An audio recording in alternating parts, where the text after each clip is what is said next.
Hello and welcome back to the vlog. It is now Sunday, November 19th, and I am getting ready to go to a couple things. I'm going to a friend's party today. It's like a fall sweater weather party. And then I'm also going to a New York City wine and food festival event before I go there. So I'm putting together an entire tactical plan to get out of here in 15 minutes, get down near the South Street Seaport, and start my day. It's gonna be a lot and an adventure, but it's gonna be good. So what I'm doing right now before I leave is, let me take these off. Jeez Louise.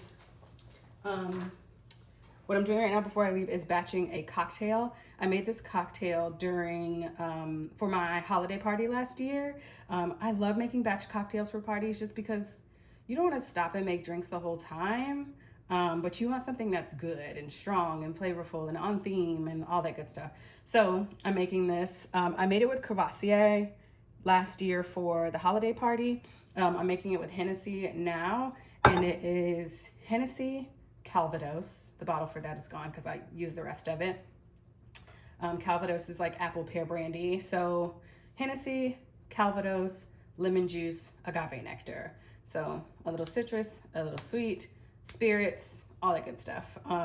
So it's made, and I put the liquor together, but I didn't realize I was running out of agave. You guys, this is really a different time in my life, because there was a time like I was never gonna run out of agave. Like, it was very rare, but it was because I would use it in my coffee every morning, and I make my coffee every morning unless I'm like working in person, and I'll get coffee while I'm out. So yeah. Since I got my espresso machine, I got the Breville Bambino back in like March. I've been making my coffee without sugar, without any sweetener, which is really great for my glycemic index. I don't know if you have a glycemic index or whatever. The sugar is down when it comes to the coffee, right? I can't say as much for the caffeine, but I limit myself to 1 cup a day, so I'm fine. I don't have a spout. So I am using physics to do this, to pour this into here. Between the strainer, I'm using the strainer not just to angle it, because I could just do it with the measuring cup, but I'm using the strainer because this lemon juice is real lemon juice, and it has a little tiny bit of pulp in it that's making it kind of cloudy in a way that I don't like. So I want to strain that out. But as physics would have it, it also helps it pour into a very straight drip or stream or whatever you want to call it. I'm sorry, I'm trying to focus and talk at the same time. I don't even know if you guys can see this, but I'm fully putting this into here. I am feeling very different filming on, oh my gosh, my throat. Filming on my iPhone because my Osmo Pocket is currently broken. Well, hopefully it's not broken anymore. It was broken when I sent it away over a week ago. So by now it should be fixed. You feel me? So yeah, let me wash this pulp out. At the end of the last vlog, you probably saw I dropped it into steaming milk as I was making a latte. There's a theme here. I'm often making lattes. There's lots of lattes. Yeah, it did not recover well. It did not take that very well. It took that very personally. As a result, I had to pay half the price that I paid for the camera to get the camera repaired within within a year of buying the camera. Which is no fun, to say the very least. Oh, you know what? I did say I was gonna put this in the Sir Davis bottle. Well, we're here now. It's not going in the Sir Davis bottle because I'm not doing that process again. But it's in an Uncle Nearest bottle that I have very skillfully taken the label off of using, once again, science. Okay, hot water to melt down the adhesive to get it off very easily. So if you have a wine bottle or if you have a spirits bottle and you want to use it for something else, many times if you give it a wash out and you heat up some water in a kettle that's like really hot, and very carefully fill the bottle just past where the label goes and let it sit for about 10 minutes. That usually melts the adhesive to the point that you can just very gingerly and carefully peel it off without any of the adhesive staying on the bottle, and it's just like a clean, nice glass bottle, whatever style decanter, because some spirits come in really nice decanters. I am going to put this in my bag with the other snacks that I'm taking for this party, but the event that I'm going to is not going to allow this bag in. So I have two options. I can either go to the Blink down by the J-Train station, the J-Train Fulton station, and take a lock and put the stuff in the locker until the Wine and Food Festival event is over, and then come back and get it, because they're day lockers, so it's fine, and I have a membership.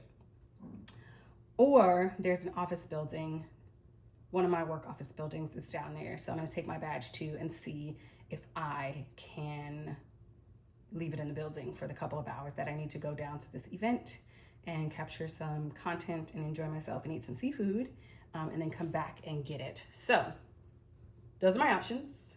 The task before me right now is to clean off this counter. Oh, that is not that top. Clean off this counter, pack all this stuff up, remember my badge, remember the lock.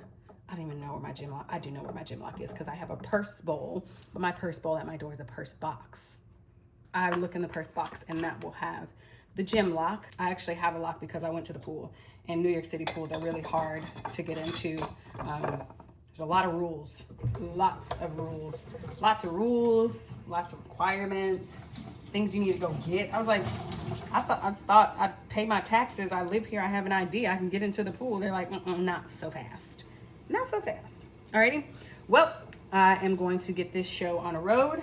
It's going to be a nice Sunday. I'm very excited. I'm in the last couple weeks at my current role before I start a new role, and I'm just feeling so good and relieved.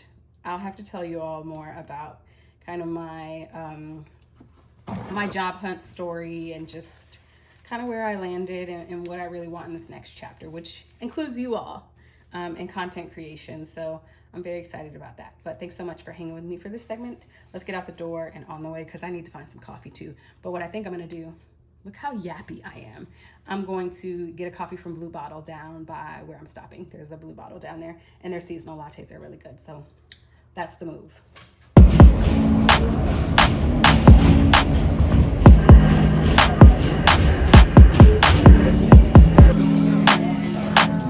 Thank you. Have a great day. So this weekend actually turned out to be way more exciting than I had planned. I was fully planning to go to my friend's party on Sunday, but on Saturday night, as I was winding down, I got a message from a friend that had some passes for the New York Wine and Food Festival that wasn't going to be able to make it after all. And they were just like, can you go? Can you take these tickets? You know, there are 3. I was like, I'll take 1. And decided to go the next morning. I was like, this is right up my alley. It would be great for content. And I didn't realize it, but they had I didn't realize it until I got there. But I didn't realize when I accepted the tickets, there were so many oysters involved. And to know me is to know that I love an East Coast oyster. I was absolutely in heaven. This is really great. This is from the headlining chef, Andrew Zimmern, I think his name was. These were his dressed oysters, and they were just so good. I had a great experience. So thank you so much, Jordan, for those tickets. I really appreciate it if you're watching. And then I walked over into the Tim building because it was right in the South Street Seaport area. So I had to make my stop into Jean Georges Tim building and just peruse a little bit before I headed off to the party. And then I headed uptown through Grand Central and headed over to our sweater weather party. But on my way, I stopped to take a look. It was the last day of the Dear New York, like People of New York takeover in Grand Central, where there's like no ads and it's just all people of New York. And I got the last glimpse of it. It was going that day.